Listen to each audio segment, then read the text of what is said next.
ये व्यर्थ के बकवाद करने वाले लोगों से मत मिलो, व्यर्थ के बकवाद करने वाले लोगों की तरफ मत देखो, ये क्या कह रहे हैं, क्या बोल रहे हैं। और तुम भी व्यर्थ का बकवाद मत करो। अपने समय को कीमती मान करके निरंतर प्रिया प्रीतम का नाम जप करो, उनके गुण लीला गाओ, उनकी सेवा में रहो। कभी प्रपंच की बातें, कभी प्रतिष्ठा का चिंतन, कभी नाना प्रकार के मान सम्मान का चिंतन, ये घुसने ना पावे हृदय में। बहुत सावधान रहना चाहिए साधक को। ऐसी बातें देखो मत, ऐसी बातें सुनो मत जिससे तुम्हारा हृदय उद्विग्न होकर प्रभु का चिंतन छोड़ दे। बंद करो अभी। अन्य लोगों के संग का त्याग कर दो, जो भगवत विमुख वार्ता करते हैं, संत निंदा करते हैं, दूसरों की निंदा करते हैं। कुछ हाथ नहीं लगता, ये लोग दुर्गति को प्राप्त होने वाले हैं। भक्तन निंदा अति बुरी भूल करे जिन कोय, किए सुकृत बहुजन्म के छिन में दारे खोए।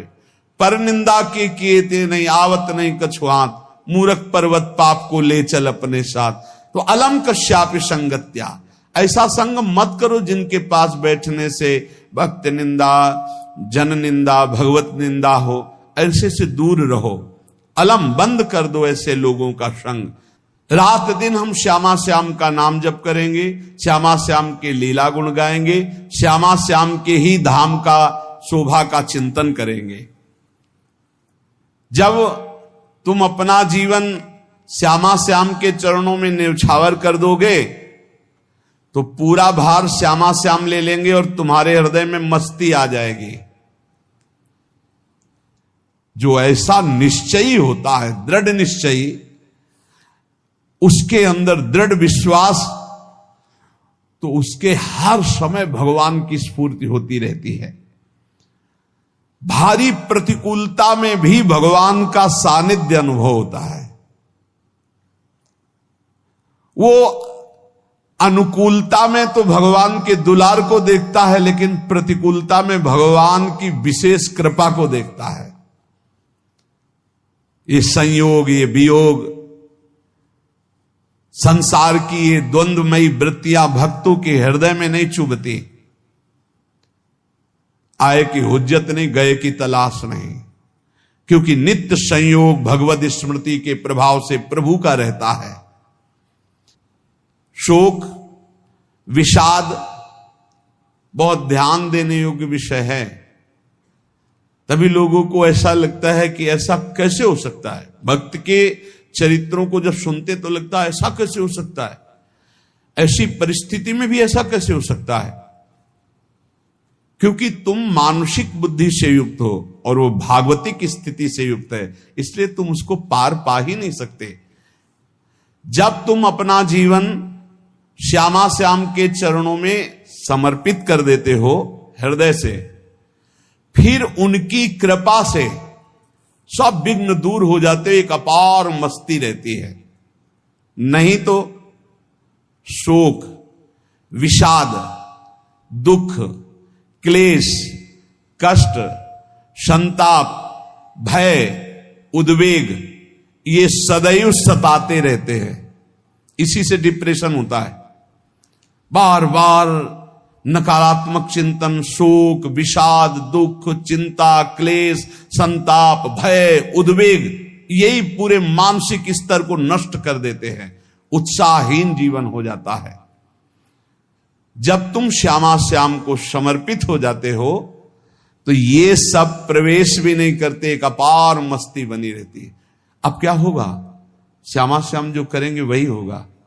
श्यामा श्याम पता नहीं कैसा करे, नहीं, वो सदैव मंगल भवन है, वो जो करते महामंगल होता है।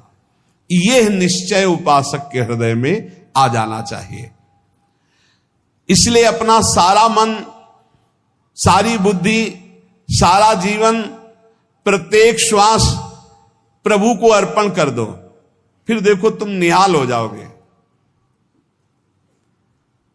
दुख, शोक, विषाद, क्लेश, कष्ट, संताप, भय, उद्वेग, ये उसी को व्यापते हैं जिसने अपने जीवन को प्रभु के चरणों में अर्पित नहीं किया।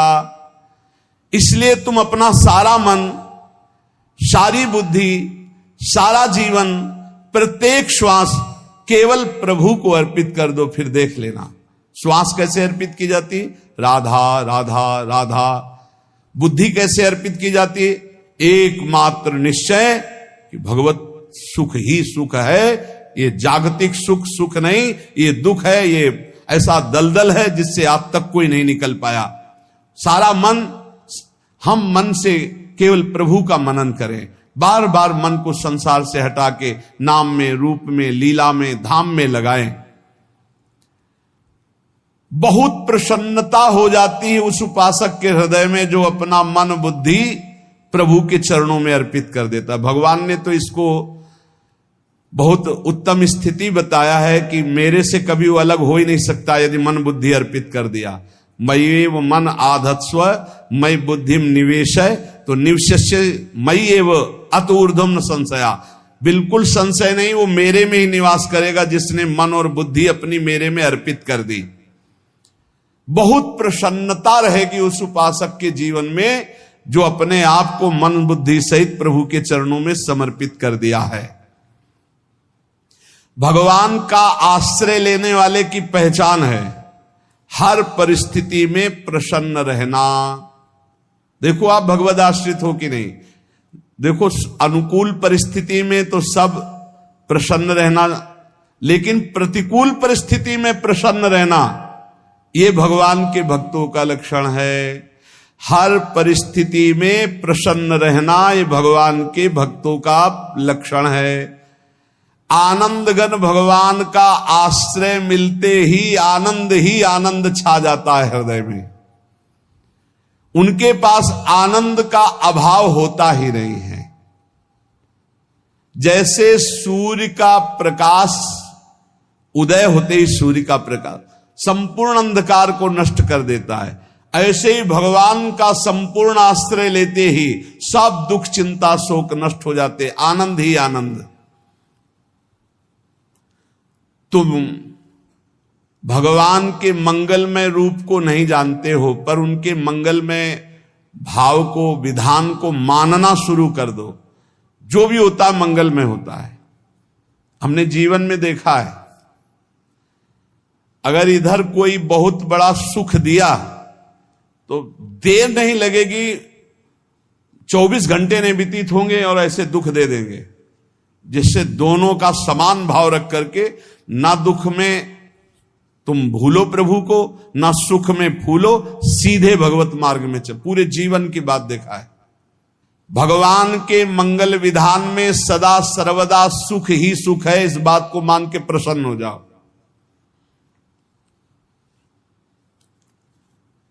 जब भगवान का भजन करने वाले की तन्मयता बढ़ती है भजन में,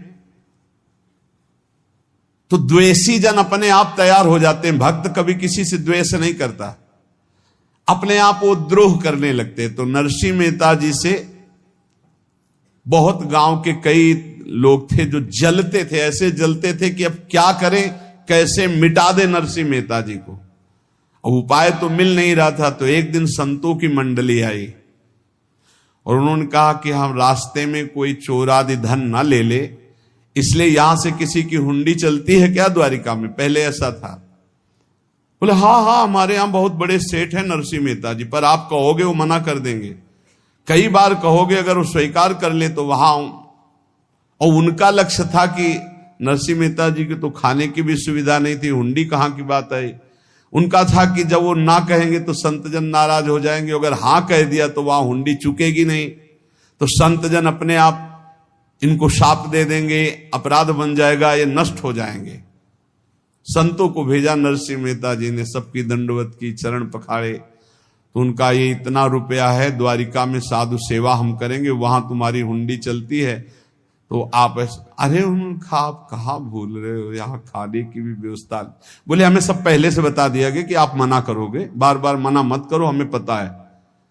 तो उन्होंने ठाकुर जी की तरफ देखा, बोले क्या लीला है प्रभु, संतों से हम क्या कहे, ये ले रुपए। उस समय स्वर्ण की मोहरें चलती थी, बेच के बाजार से खूब उन संतों को पवाया, उन्हीं संतों की सेवा की। और उनका अपने सेठ का नाम तो बताओ जहां हमें जाके हुंडी मिलेगी। सेठ, सावल शाह सेठ। संत जन गए वहां, पूछा कि नरसिंह मेहता जी का जिन सेठ से परिचय, उनका नाम सावल शाह सेठ, उनकी गद्दी कहां है? तो जो कुछ भक्त थे वो द्वारिकाधीश की तरफ संकेत करते कि वही हैं। बोले नहीं नहीं, वो सेठ है, उनकी गद्दी चलती। पूरी बाजार में कहीं कोई। अब संत जन एकांत में होकर के बहुत विचलित हुए, क्या हमारे साथ धोखा हुआ? नरसिंह मेहता जैसा संत क्या धोखेबाज हो सकता है? देखो, संशय तो बहुत विचित्र होता है, बड़े बड़ों को संशय हो जाता है। जब भगवती सती जी को संशय हो गया, राम जी को हे खग हे मृग हे मधुकर श्रेणी ऐसा पूछते हुए कि सच्चिदानंद कैसे हो सकते, तो किसी को हो सकता है, क्योंकि वो बुद्धि की अधिष्ठात्री देवी है। जो ही उनके मन में ऐसा आया कि क्या हमारे साथ धोखा हो रहा है, इतने में ही देखा जय हो सावल शाह सेठ की। होगा सावल शाह सेठ, तो देखा बढ़िया मुनीम जी उनके साथ, तो सेठ बस्ता लिए हुए मुनीम जी, सरकार इधर से चलो। तो उनका सावल शाह सेठ आपका नाम है? संतों ने कहा। बोले हाँ। बोले नरसिंह जी? हाँ। बोले आपकी हुंडी आ गई है। हुंडी एक कागज में लिखा कि ये हमारे सेठ जी को दे देना। वैसे लोग मुझे माखन चोर कहते, कोई कुछ कहता है, लेकिन आपने सेठ बना दिया। जब आपने सेठ बना ही दिया तो आप कभी परवाह मत करना तुम। और ये सेवक आपकी सेवा में सदैव तत्पर है। भगवान ने ऐसा लिखा। जो भगवद आश्रित है, एक बार ये चलता रहता है, जो संत जन होते हैं उनके विरोधी अपने आप बन जाते हैं, किसी से कोई मतलब नहीं, अपने आप विरोधी बन जाते हैं। कबीरदास जी का पूरी काशी में यश था। भजन करने वाले महापुरुषों का यश बढ़ता है जब, तो जो भजनहीन होते हैं उनके हृदय में जलन पैदा हो जाती है और वो उनको विविध प्रकार से फंसाना चाहते हैं, उनको कष्ट देना चाहते हैं। तो कबीरदास जी के यश को धूमिल करने के लिए कुछ ब्राह्मणों ने एक रचना रची। मुड़ मुड़ा के कबीरदास जी के शिष्य बन करके पूरी काशी के सब आश्रमों में निमंत्रण दे आए। कल भंडारा है, संत सेवा है, सबने स्वीकार किया। कबीरदास जी अपनी दिनचर्या करके निकले तो संत मंडली आने लगी। बोले कै बजे सेवा है? साधु सेवा। बोले कौन सी साधु सेवा? बोले कल आपके शिष्यजन निमंत्रण दे के आए, पूरी काशी के सब संत आ रहे हैं। कबीरदास जी ने कहा यहां तो एक की भी व्यवस्था नहीं, पूरी काशी के संत आ रहे। अच्छा, समझ में आ रहा है, लीला बिहारी तुम लीला करना चाहते हो। गए अपना निकल गए गंगा किनारे, एक झाऊ के नीचे बैठकर अपना भजन ध्यान में मगन है। 11-12 बजे तो उन्होंने देखा संतों की मंडली अब काशी तो बहुत। कबीरदास जी ने देखा कि आश्रम की, तो बोले पता नहीं क्या होगा, चलो चलते हैं। तो ऐसे गमछा वस्त्र करके ऐसे डालकर मुंह ढक करके, वहां बड़ी बड़ी पंगत लगी थी। कबीरदास जी सबको पाओ जी पाओ। कबीरदास जी के रूप में स्वयं भगवान पाओ जी पाओ। कबीरदास जी ने कहा अच्छा, जब स्वामी परस रहे तो हम भी बैठ के पा ले। तो जब उसी पंगत में बैठ गए अपना कपड़ा ढक करके, और जब मोहरे की दक्षिणा दे रहे थे सब लोग कि वाह कबीरदास जी ने आज तो साधु से सबको। जब कबीरदास जी के सामने आए तो ऐसे मुंह ढके, बोले देखो जो मेरा होता है उसे मुंह छुपाना नहीं पड़ता, मुंह ढकला नहीं पड़ता। लो दक्षिणा, तुम भी दक्षिणा लो। कबीरदास जी को कबीरदास जी दक्षिणा दे रहे, वो कबीरदास जी है भगवान, और ये पाले वाले कबीरदास जी है भगवान के जन। कभी भगवान अपने, अरे जमाने जोर लगा ले, कितना जोर लगाएगा, भक्त और भगवान का झंडा कभी न झुकने पाएगा। बिल्कुल चिंता शोक भय उद्वेग रहित जीवन भगवद आश्रित। तुम भगवान के मंगल विधान में सदा सर्वदा प्रसन्न रहो। अब ये विचार कर लो कि भगवान जो करेंगे तुम्हारा मंगल करेंगे। अब थोड़ा ऐसा बीच में लगता है कि अमंगल हो रहा है क्या, लेकिन पक्का समझो बहुत बड़ा मंगल उनका विधान होता है। बहुत ही उत्तम मंगल होता है भगवान के शरणागत का। भगवान हमारे विचारों वाले नहीं हैं, हमारे विचार प्राकृतिक है, भगवान के विचार चिदानंदमय हैं। वो अपने विचार से हमारा मंगल करते हो, हम अपने विचार से मंगल चाहते हैं। भगवान के विचार से मंगल ही हमारा होगा, इसलिए कभी हमको चिंता शोक भय नहीं करना चाहिए। भगवान की ओर से कभी तुम्हारे लिए ऐसा विधान नहीं होगा कि तुम दुखी हो जाओ, बस तुम्हारी सोच हो सकती है, उसका परिणाम बहुत मंगल होगा। जगत की ओर से निराश हो जाओ, किसी से आशा मत रखो, फिर आप देखो आपका जीवन कैसा आनंद में व्यतीत होता है। ये जो जगत की आशा है यही दुख प्रदान करती, सच्ची जगत की आशा ही दुख प्रदान करती है। अगर जगत से कोई संबंध न रखा जाए और भगवत भाव में रहकर तो बहुत अच्छा जीवन चलेगा। अपने कर्तव्य का पालन करो, परिवार को भगवत स्वरूप मानकर पोषण करो, किसी से कोई संबंध मत रखो, कोई आशा मत रखो, यही अध्यात्म सिखाता है। अपने आप भगवत स्वरूप, सबका व्यवहार मंगलमय और आपका जीवन मंगलमय। अपने घर में ऐसे रहो जैसे किसी अतिथि के घर में रह जाता है, चलना है, यहां से जाना है। कौन रहता है अपने घर में अतिथि की भांति? भगवान का भक्त। जाना है यहां से, अपनी प्रिया प्रीतम के पास जाना। ये हमारा घर नहीं है, यहां तो हम समय व्यतीत कर रहे हैं, अपनी आयु व्यतीत कर रहे हैं भगवत आराधना करते हुए। हमें जाना है प्रिया प्रीतम के पास। वास्तविक घर भगवान का धाम है हमारा, वास्तविक घर वाले प्रभु हैं हमारे। जो नित्य सच्चिदानंद भगवान के चरणों में अपने चित्त को समर्पित करता रहता है, उसको यह अनुभव होने लगता है कि बड़ी कृपा है हमारे ऊपर, भगवान की बड़ी कृपा है हमारे ऊपर। सर्वसमर्थ परम सुहृद भगवान ऐसे भक्त के ऊपर हर समय वरद हस्त रखे रहते हैं। ये केवल प्रवचन नहीं, सच्ची बात मानिए। ऐसे भगवान का वरद हस्त हर समय रहता है। जब भगवान की छत्र छाया में भक्त अपने को देखता है तो आसपास घोर विपत्तियों का भी समुदाय हो तो भी वो आनंद में मगन रहता है। हर हालत में आनंदित रहना ये भक्त का स्वभाव है।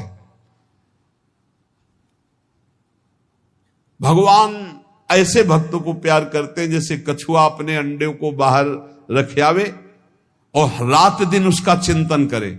जब भक्त भगवान को समर्पित होता है तो भगवान रात दिन उसकी ऐसे चिंतन सुरक्षा करते हैं। अभय, ये दैवी संपदा का पहला गुण है। ये भगवान के शरणागत पर जागृत हो जाता है, वो भयभीत नहीं होता, किसी भी उससे भयभीत नहीं होता। यही डर ही डरप हरिवंश हित, जिनो भ्रमय गुण सलिल पर। इस डर से डरते रहना चाहिए कहीं गुण रूपी पानी में फिसल न जाए, नहीं तो गलती हो सकती है। साधक सावधान रहे। ये अभय दैवी संपदा का सबसे बड़ा गुण है। जो भयहारी भगवान की शरण में आ जाता है तो उसके अंदर ये अभय प्रकट हो जाता है।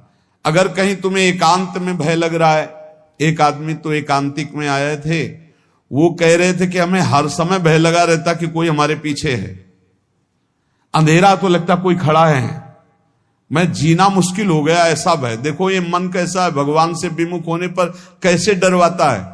वो कह रहे हैं हर समय मुझे डर लगा रहता है, कोई सामने खड़ा है, कोई पीछे खड़ा है, ऐसा भय लगने लगता है। और जब भगवान की शरण में आ जाते हैं तो ये अभय स्थिति हृदय में जागृत हो जाती है। कोई भी भय आसपास आ ही नहीं सकता, यहां तक कि नरक का भी भय खत्म हो जाता है जो भगवान की शरण में है। महापापी भी पुण्यात्मा महान भक्तों के समान वो उत्तम गति को प्राप्त हो जाता है जो भगवान की शरण में हो जाता है। पर ये जो भोगों का आश्रय लिए हुए हैं, मनमानी आचरण कर रहे हैं, ये कभी उस अभय को जान ही नहीं सकते कोई अभय पद है क्या। इनको तो कदम कदम पर शोक भय और दुख की प्राप्ति होगी। कोई बचा नहीं सकता जो भोगों में लगे हैं, मनमानी आचरण कर रहे हैं। अगर निर्भय होना चाहते हो, परम सुखी होना चाहते हो, तो भगवान के शरणागत हो जाओ। सारे जगत को अभय दान देने वाले भगवान हैं। भगवान का एक प्रण है, ममपन शरणागत भयहारी। जो मेरी शरण में आ गया उसके भय का मैं नाश कर देता हूं। साधना में अवस्था मन की मानी जाती है कि आप कितने अच्छे साधक हैं। यदि आपका मन भगवदाकार है, हर समय भगवत चिंतन चल रहा है, आपके स्वप्न भागवतिक आ रहे हैं, आपके विचार भागवतिक हैं, तो आपकी अच्छी साधना हो रही है। और यदि आपके स्वप्न गंदे आ रहे हैं, क्योंकि स्वप्न में मन का ही सारा खेल होता है, और आपकी चिंतन वृत्ति वासनात्मक चल रही, तो अभी साधना का प्रभाव मन पे नहीं पड़ा है। जिसका मन हर समय भगवत चिंतन करता रहता है, वो जीते जी जीवन मुक्त हो जाता, अनुभव होता है। जैसे किसी ने कहा कि हमें कैसे पता चलेगा कि हमारा काम हो गया है, तो जैसे आप भोजन पा लेते हैं तो किसी दूसरे से गारंटी थोड़ी लेनी होती कि हम छक गए हैं क्या, आप जरा बताना हम छक गए हैं क्या। नहीं, अपने हृदय में आ जाता है कि अब मैं तृप्त हो गया। ऐसे ही अपने हृदय में आ जाता है कि मेरा काम हो गया, अब मेरा जन्म नहीं होगा। ये हृदय में आ जाता है, अपने आप अनुभव में आ जाता है। जब स्वरूप बोध होता है तो किसी और से सलाह थोड़ी लेनी होती है, वो अपने आप अनुभव में आ जाता है। हां, यदि गुरुदेव का वर्ण नहीं किया है तो फिर आपको किसी न किसी गुरु से प्रमाणित करवाना पड़ेगा। और अगर गुरुदेव का वर्ण किया है तो वही मंत्र, वही नाम, वही गुरु शरणागति आपको अंदर से पुष्ट कर देगी कि आपका काम हो गया है। विषय चिंतन करता हुआ मन विषय आसक्ति को प्राप्त होता है। विषय आसक्ति को प्राप्त हुआ मन बार बार जन्म, मरण और नरक को प्राप्त होता है। बस ये विषय चिंतन हटाना ही प्रमुख कर्तव्य साधना का है। बार बार मन को विषयों से हटा करके प्रभु के नाम में लगाओ, प्रभु के रूप में लगाओ, प्रभु की लीला में लगाओ। जहां भगवान प्रकट होते हैं वहां परमानंद की बाढ़ आती है। पर ये ध्यान रखें, गुलाब का फूल कांटों में खिलता है, उसकी सुगंध लेनी, फूल लेना है तो कांटों से बचाकर। ऐसे ही जब आप भगवत चिंतन के लिए चलेंगे तो आपका चिंतन चुराने के लिए माया विविध नाटक करेगी, कांटे फैलाएगी। कोई तुम्हारी निंदा करेगा, कोई अपमान करेगा, कोई उपहास करेगा, तुम्हारी अव्यवस्था हो सकती है, तुम्हारी परिस्थिति बहुत भयावह हो सकती है। इन परिस्थितियों में भी भगवत चिंतन का तार ना टूटने पावे तो आगे गुलाब का फूल है। जैसे कांटे से बचाकर गुलाब का फूल लेते हैं और भगवत अर्पित करके सौरभ का सुख लेते हैं, ऐसे ही भगवान के प्रेमानंद का अनुभव करने के लिए संसार के कांटों से बचना होगा। और खिलेगा यही फूल संसार में ही, मनुष्य देह में, और योनियों में नहीं। भगवत प्राप्ति स्वर्ग में नहीं होगी, इसी मृत्यु लोक में होगी। पहले मन नहीं लगता भगवत चिंतन में, भगवत चिंतन जबरदस्ती करना पड़ता है। भगवत चिंतन जे ही प्रारंभ करोगे ते ही बहुत बाढ़ आ जाएगी पाप चिंतन की। ध्यान दीजिए, बहुत लोग प्रश्न करते रहते हैं कि हम जब भजन में बैठते हैं तो बहुत गंदी बातें आती, मन बड़ा चंचल होता है, भाग जाता है। ऐसा प्रारंभ में जब कोई भगवत चिंतन प्रारंभ करता है तो उसका मन विषयों में भागता है, गंदी बातों में भागता है। अब लोग कहते पहले तो हमारा चिंतन बढ़िया होता था, अब चिंतन नहीं होता। तो कोई सिद्ध पुरुष थोड़ी हो गए, तुम्हें जबरदस्ती चिंतन करना होगा। जगत के प्राणी में जहां मन जाए तो इसमें भी भगवान, पदार्थ में मन जाए तो उसमें भी भगवान। जहां जहां मन जाए वहां वहां भगवान देखो, या मन को हटाकर नाम मंत्र में लगाओ।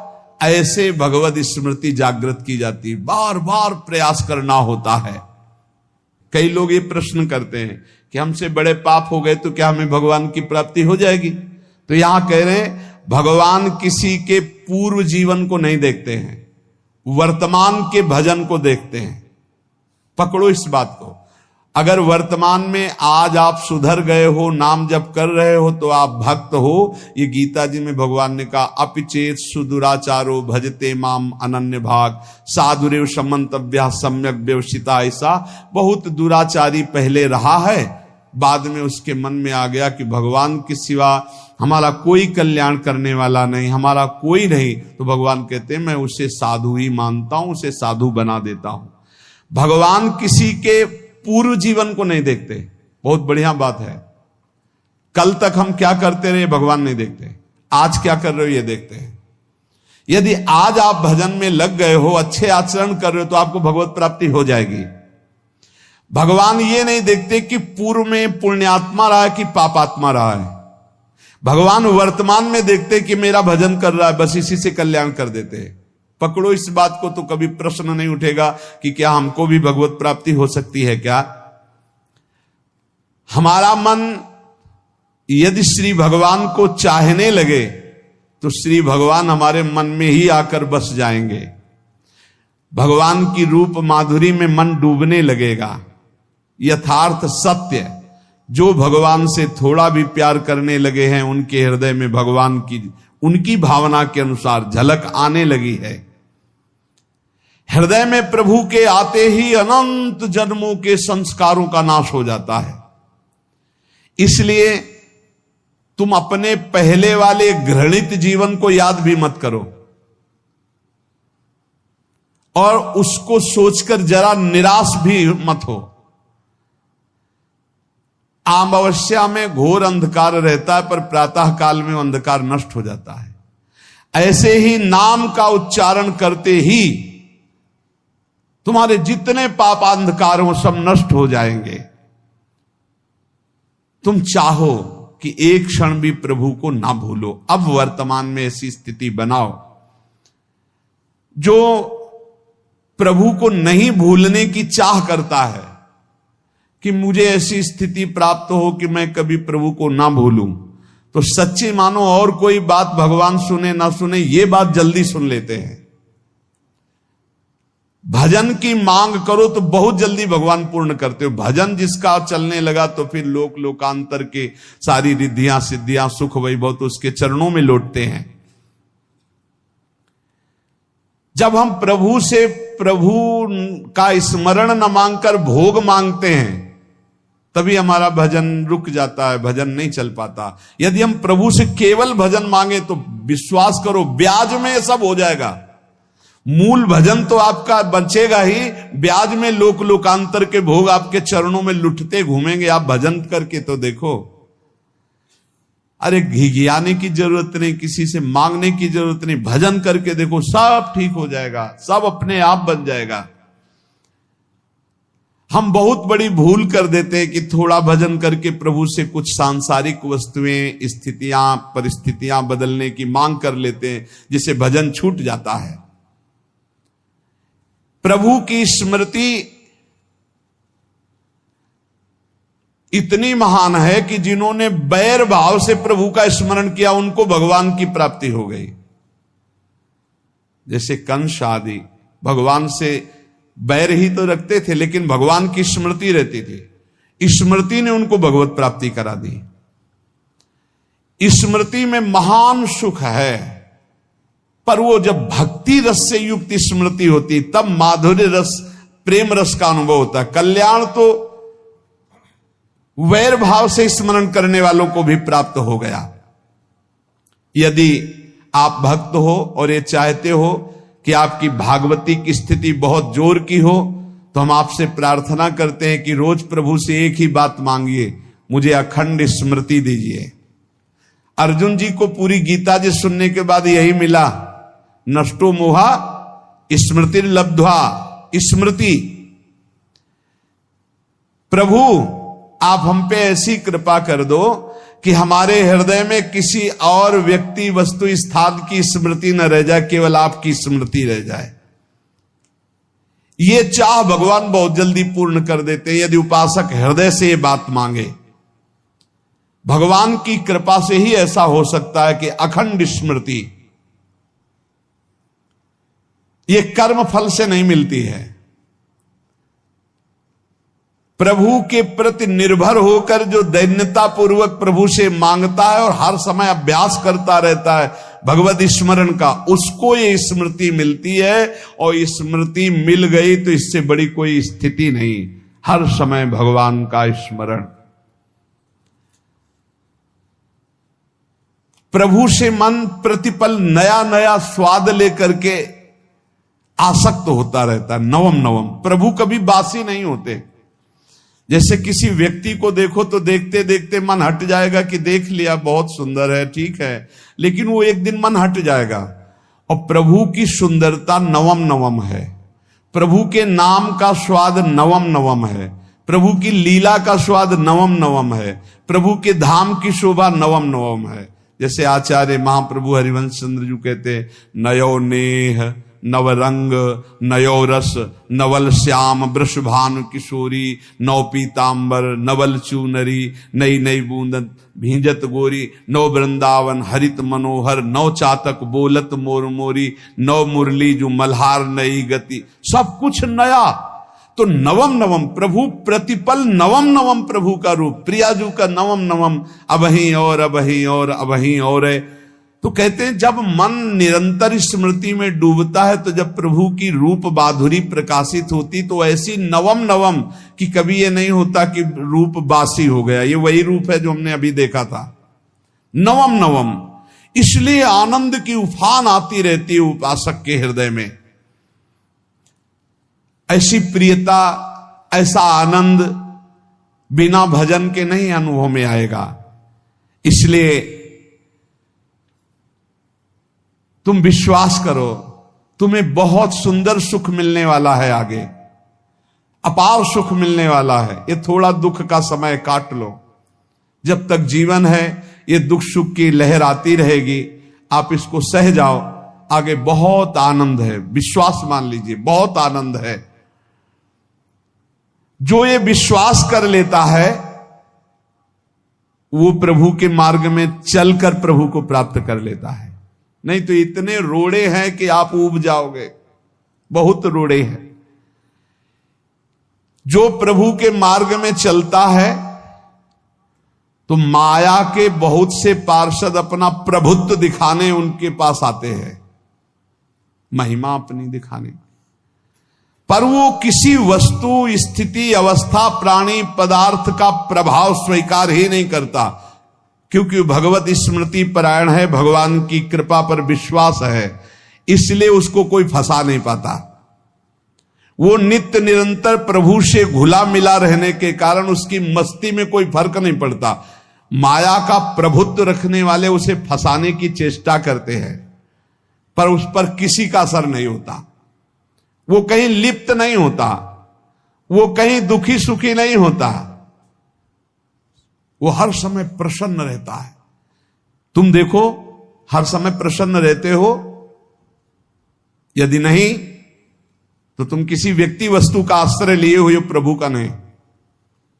अगर हां तो हर समय प्रभु का स्मरण चलना चाहिए, हर समय प्रभु के आश्रित हो, फिर देखना ये आनंद, ये प्रसन्नता क्या रूप रखती है।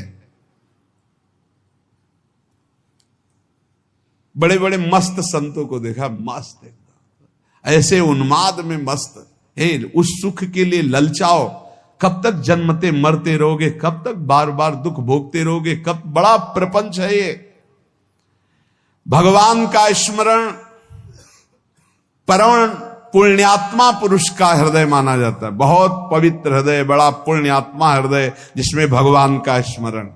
भगवान का विस्मरण पापात्मा पुरुष, भयानक विपत्ति, दुर्भाग्य आते हो।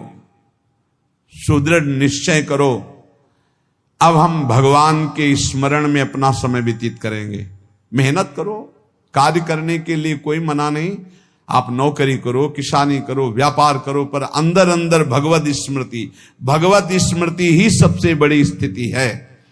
अब चाहे हम जीवित रहें, चाहे हमारे मरण जैसी विपत्ति आ जाए, चाहे सब हमसे हट जाए, चाहे सब हमको नमन करें, अब हम दृढ़ निश्चय करके केवल भगवान के स्मरण करते हुए इस संसार के बीच समय व्यतीत करेंगे। अब हम चूकने वाले नहीं। ये नियम लीजिए, चाहे जीवन रहे या ना रहे, चाहे मरण जैसा कष्ट आ जाए, चाहे सब वियोग हो जाए, सब चले जाए, चाहे सब संयोग हो जाए, सब नमन करें, अब हम प्रभु का स्मरण नहीं छोड़ेंगे।